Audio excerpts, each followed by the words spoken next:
तेनालीराम की बुद्धिमत्ता और वाक्पटुता से महाराज कृष्णदेव राय सदा प्रसन्न रहते थे और समय समय पर तेनालीराम को भेंट प्रदान किया करते थे।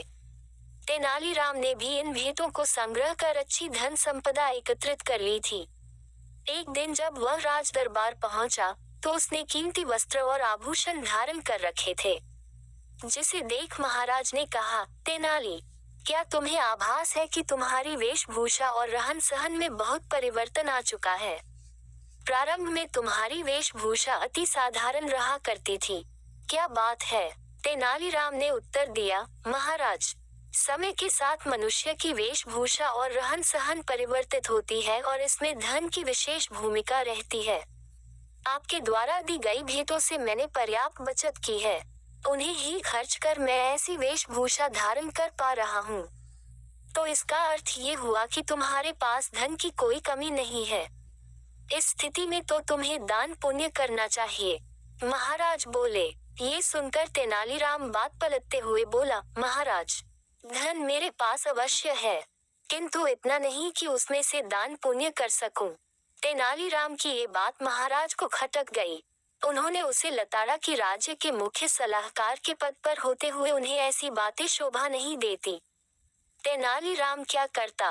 क्षमा याचना करते हुए बोला, महाराज, क्षमा करें, मैं अवश्य दान करूंगा। आप ही मुझे बताएं कि मुझे क्या दान करना चाहिए। महाराज ने उसे एक भव्य भवन का निर्माण कर दान में देने का परामर्श दिया। तेनालीराम ने महाराज के परामर्श पर अपनी स्वीकृति दे दी।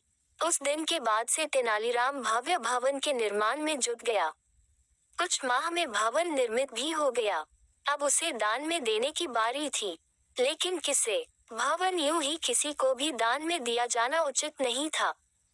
तेनालीराम के सोच समझकर उस भवन के सामने एक तख्ती टांग दी, जिस पर लिखा हुआ था, जो व्यक्ति उसके पास जो कुछ है उसमें प्रसन्न और संतुष्ट होगा, वही इस भवन को दान में लेने का पात्र होगा। समय व्यतीत होने लगा, किंतु कोई भी तेनालीराम के पास वह भवन दान में मांगने नहीं आया। एक दिन एक निर्धन व्यक्ति उस भवन के पास से गुजरा, तो उसकी दृष्टि उस पर लगी तख्ती पड़ी। तख्ती पढ़कर वह सोचने लगा कि इस नगर के लोग कितने मूर्ख हैं, जो इस भवन को दान में मांगने नहीं जाते। क्यों न मैं ही इस भवन को मांग लूं। वह तेनालीराम के पास पहुंचा और उससे भवन दान में देने की याचना करने लगा। तेनालीराम ने पूछा, क्या तुमने भवन पर लगी हुई तख्ती पढ़ी है? हाँ, मैंने एक एक शब्द पढ़ा है। निर्धन व्यक्ति बोला, तो क्या तुम्हारे पास जो कुछ है, तुम उसमें प्रसन्न और संतुष्ट हो? तेनालीराम ने फिर से पूछा। मैं पूर्णतः संतुष्ट हूँ, निर्धन व्यक्ति ने उत्तर दिया। तो फिर तुम्हें इस भवन की क्या आवश्यकता है? यदि तुम्हें इसकी आवश्यकता है, तो फिर तुम्हारी ये बात झूठी है कि तुम अपने जीवन में उपलब्ध चीजों से संतुष्ट हो। ऐसे में तुम इस भवन को दान में लेने के पात्र नहीं हो। तेनालीराम की बात सुनकर निर्धन व्यक्ति अपना सा मुंह लेकर चला गया। उसके बाद कभी कोई उस भवन को दान में मांगने नहीं आया। कई दिन बीत जाने पर भी भवन दान में न दिए जाने की बात जब महाराज के कानों में नहीं पड़ी, तो उन्होंने तेनालीराम को बुलाया और इसका कारण पूछा। तेनालीराम ने सारी बात बता दी। महाराज यह बात सुन हंस पड़े कि तेनालीराम अपनी बुद्धिमत्ता से दान देने से भी बच गया।